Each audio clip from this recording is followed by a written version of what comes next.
अयोध्या में हो रही है बारिश, ये सब जानते हैं। इंद्रदेव मेहरबान हैं और मौसम खराब रहा तो सड़क मार्ग से अयोध्या जा सकते हैं प्रधानमंत्री, यानी अयोध्या पहुंच सकते हैं सड़क के जरिए, क्योंकि हवाई जहाज से आना आसान नहीं होगा बादलों के बीच से। लखनऊ से सड़क मार्ग से जा सकते हैं अयोध्या प्रधानमंत्री मोदी, ये खबर भी अयोध्या से निकल कर आ रही है।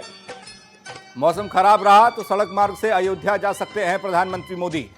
तो खबरें लगातार आ रही हैं और ये भी हो सकता है गगन सड़क मार्ग से भी पहुंच सकते हैं अगर बादल बने रहे, बारिश होती रही प्रधानमंत्री मोदी, ये खबर एक निकल कर आ रही है।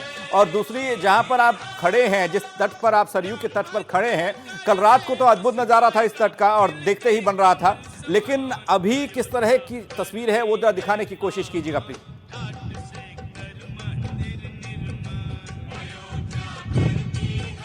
देखिए पंकज, पहले तो ये प्रधानमंत्री नरेंद्र मोदी का जो कार्यक्रम है, वो जो पूजन का कार्यक्रम है, वो 12:45 से लेकर 12:35 से लेकर 12:45 तक है।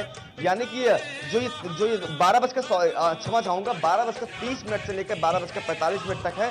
तो जो ये 15 मिनट का ड्यूरेशन है, इसी में सभी जितनी भी पूजा होनी है, चाहे वो गणेश वंदना हो या फिर शिला पूजन हो या अष्ट जो शिला होगी उसका उप पूजन हो, तमाम जो पूजा होनी है 15 मिनट में होनी है। यानी कि प्रधानमंत्री को किसी भी हालत में 11, साढ़े 11 तक या 12 बजे से पहले अयोध्या पहुंचना होगा। इसके लिए पहले जो प्लान बना था कि दिल्ली से वो लखनऊ एयरपोर्ट पहुंचेंगे और एयरपोर्ट से अपने विशेष हेलीकॉप्टर से अयोध्या के साकेत विद्यालय में लैंड करेंगे। लेकिन अगर मौसम खराब रहता है तो वो सड़क मार्ग से, जो बी प्लान बना हुआ है पहले से, वो सड़क मार्ग के द्वारा अयोध्या आएंगे और उसके लिए जितना भी रूट डाइवर्जन है कुछ देर बाद उसको इंप्लीमेंट कर दिया जाएगा, सारा रूट डाइवर्जन कर दिया जाएगा। फिलहाल तो पहले से गोरखपुर जो मार्ग है वो डाइवर्जन कर दिया जा चुका है, लेकिन उस और भी लखनऊ से लेकर बाराबंकी तक का जो क्षेत्र पड़ता है वहां पर भी सारा रूट डाइवर्जन कर दिया जाएगा, जिससे प्रधानमंत्री का काफिला आसानी से सुरक्षा के तहत अयोध्या तक पहुंच जाए।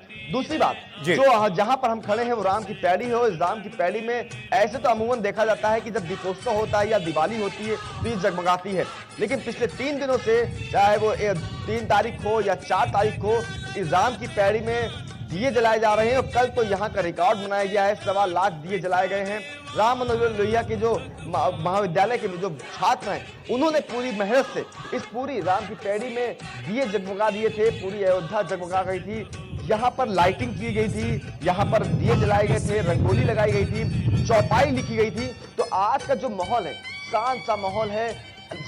जो सरयू है वो अपनी धारा पे बह रही है, शांत लहरें हैं। अगर हम उसके पीछे जाएं तो वहां पर लहरें उफान ही मार रही हैं। लेकिन यहाँ का जो क्षेत्र है, यहाँ आप देख सकते हैं सुबह सुबह का जो माहौल है, जो छात्र हैं वो घूम रहे हैं, संत लोग यहाँ पे डुबकी मारने आते हैं सुबह। तो जो कल का माहौल था, कल रात का माहौल था, कोरोना काल है, लोग भीड़ में नहीं आ पा रहे हैं, उसके बावजूद जो जोश दिख रहा था, जो शांति से जोश दिख रहा था कि सांस से भीड़ ना लगे, उसके बावजूद यहाँ पर दिए जगमगाए जाएं। तो सुबह से ही यहाँ पर दिए बिछा दिए गए थे और जैसे ही अंधेरा हुआ, जैसे ही सूरज हुआ, उसके बाद यहाँ पर दिए जगमगा दिए गए। यानी कि हम जो तैयारी थी, जो खुशियां थी, जो हर राम भक्त चाहता था कि उसकी अयोध्या जगमगा जाए, वो कल हमें देखने को मिला। जिस तरह से यहाँ पर दिए जगमगा रहे थे वो प्रफुल्लित करने वाला था, बिल्कुल मन को मोहने वाली तस्वीर थी। देश में दिए जलाए गए थे, लेकिन बिल्कुल दिवाली जैसा माहौल था, हम भी देख पा रहे हैं। आप तो वहां पर मौजूद हैं,